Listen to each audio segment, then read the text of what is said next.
Hey there, friendlies, how's up? Got a short video for you. I'm enjoying the beautiful early October weather here in Montreal. And I want to show you guys something that I just got. Bing. And when I say Bing, I ain't kidding. It's Bing, all right. This is not going to be a review. Like, if you don't run a snowball's chance in hell of buying the whiskey, why would I review it? It's my philosophy anyway. So I have a few thoughts, but I haven't even opened it yet. In fact, let's do that opening thing. Pop the whiskey out. Let's do this like this so that I do not run the risk of accidentally tossing it onto the ground. Give it a little pulley pull. Grab the bouteille.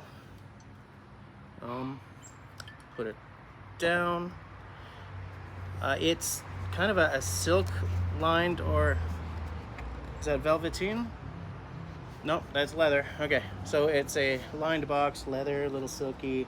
It's got, I don't know, some little hardback book in here. Let me see if I can get that out without wrecking the box. This is the John Walker & Sons King George V Blended Scotch Whiskey Notebook. I don't know what it is. Oh, I see. It's the story. No age statement. So we don't really have to do the minute in the glass per year in the cask thing, but let's pop it open anyway. And then we'll talk about the story of the King George V whiskey. As I said, I'm not reviewing this because what's the point? So I'm not gonna. So I guess I didn't have to open it on screen actually, which is good because I can't get it open on screen. Hold on a second here, people. I mean, I don't want to scratch the fancy bottle top. I think that's just plastic. Sorry about the traffic, people. This new tripod I got doesn't fit on my pool, so I have to figure something else out because I don't like all this traffic noise in my videos. Good sound. I guess this is supposed to be like a decanter or something. I don't know. So, what do we know about Johnny Walker? Wow, that's heavy. And it's not plastic, it's actually metal. And I was holding it upside down. There you go. Very nice. So I'll put this off to the side. So what do we got? 43%. Yep, 750 mil. Pretty nice. So, why is it so expensive, right? The Johnny Walker website is garbage when it comes to giving actual information about this. They talk about, premium this, premium that, dead distilleries, including Port Ellen. They go hard into that, into that Port Ellen, because apparently that gives it the smoky magic or whatever. I'm taking a look now. It says, our heritage. Rare and exceptional whiskeys from these historic distilleries are among the most treasured casks. The Speyside and Highland malt whiskies include creamy Benrinnes and Cardew alongside Colilla and much sought after ghost casks of Port Ellen from Islay. The single grain Scotch whiskies include Cameron Bridge and the now silent Port Dundas. These are overlaid with spicy and dried fruit notes from European oak and vanilla sweetness from American oak. Oh, then it goes into flavor. So I guess that's what we got. The only thing I could find online, really, before reading this little booklet, is that it was like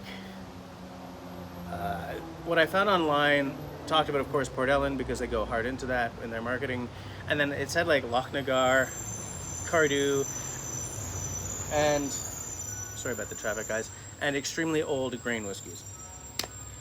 So I guess we now know what is in this. Didn't mention Lochnagar in here. The mystery deepens. It's a great color, but it's Johnny Walker, so it's guaranteed to be colored and chill filtered, because that's the market they go for. So shall we, I'm gonna give it a nosing, no marks or anything.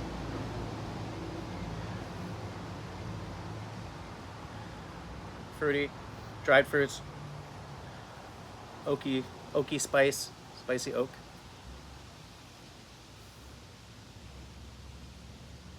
Very nice, very creamy almost.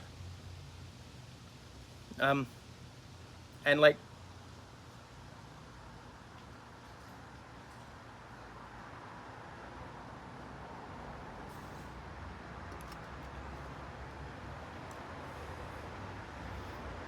I wasn't picking up the smokiness at first, but it's there on the palate. So if I nose it again, I'll probably get more of the smoky element. Yeah, see, now it's there. Good long finish. So, you know, the question that you, really? The question that always pops up when you put like essentially $1,000 bottle on the table is that worth it? I didn't buy this. This was a gift from one of the members of my main channel, Al. His YouTube name is The Man on the Street. And he has also gifted me other bottles before, but this is definitely taking it up a notch. I would not personally, okay, value is very subjective. I would not personally spend $1,000 on a bottle of whiskey unless it's for a very special occasion. But I did spend $5,000 on this. Do you know what I'm saying? And it's the same argument that you see on bass playing forums and stuff. You know, are these worth the upcharge? And you always get sort of someone saying it's worth what the market will bear and all that, and that's a very convincing sort of capitalist argument and everything, but that's philosophy. It's not a hard and fast rule, right? When we're talking about the value of something, it's very, very subjective. Does this play like $3,000, $3.5 better than my American Fender bass? No, but it doesn't sound $3,000 better either, but it's not about that. It's about the intangibles. It's about the fact that I get the fizz whenever I pick this up. It's about like the fact that I chose every piece of wood on this bass in person. It's about the iconic nature of this bass maker, you know? It's about the fact that only I own this bass. There's nothing else exactly like it in the world. And that's all intangible stuff, right? It's all stuff that really only matters to me, and if there's strangely a bass enthusiast in the crowd, which there almost never is.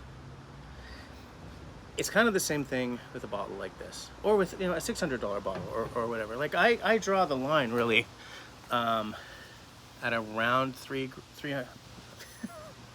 Let me say that again. I draw the line at like just over $200 if I'm gonna buy something, unless it's a special occasion. I'm not a collector, so there's no return on investment in the back of my head. This channel is not monetized, so I'm not writing the whiskey off.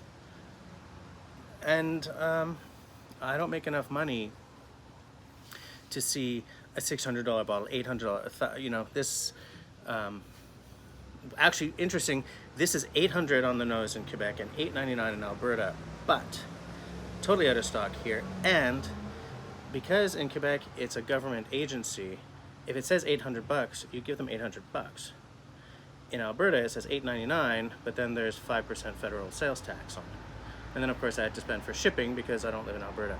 So this was like almost $1,000 right here.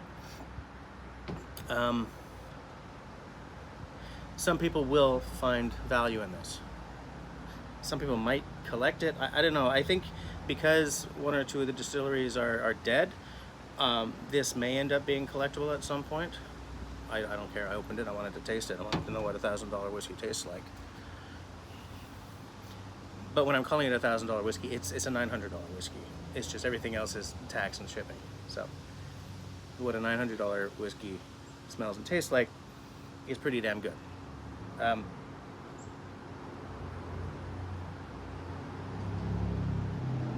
they've done a terrific job blending it for smoothness, for mouth friendliness, for marketability to a certain market.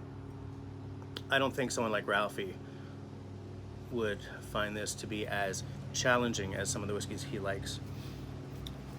But the thing is, I don't think that you want to price something in this range to be a challenging whiskey, because you don't want to end up with stocks of it just sitting there.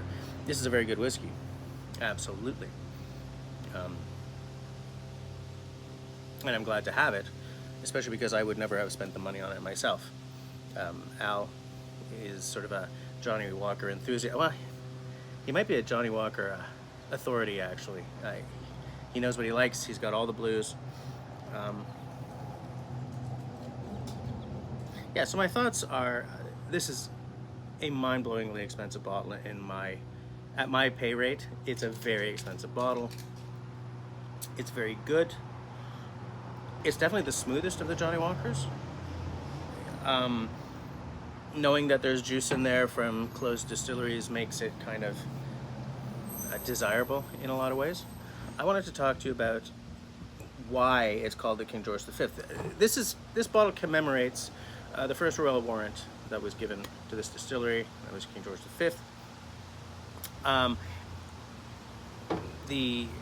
The philosophy behind the blending of this whiskey is to come as close as they could to what a whiskey, a Johnny Walker maybe of the time would taste like. That's why some of the distilleries are not around, because it's all distilleries that were working when King George V was the king of, well, here the king of Canada, but they're the king of England and the rest of the Commonwealth. Well, empire, I guess. So if this is like if this is authentically what whiskeys of the time tasted like, then it's a cool sort of historical document, for sure. A little bit of toast, actually. A little bit of well done toast. Not burnt, but toast. A little touch of espresso at the back. It's evolving in the glass. Anyways, that's all she wrote. There are some thoughts about the John Walker and Sons King George V blended Scotch whiskey. As I always say, if you like what I'm doing, then please do the following 3 things. 1, comment down below. What's the most expensive bottle you've ever bought?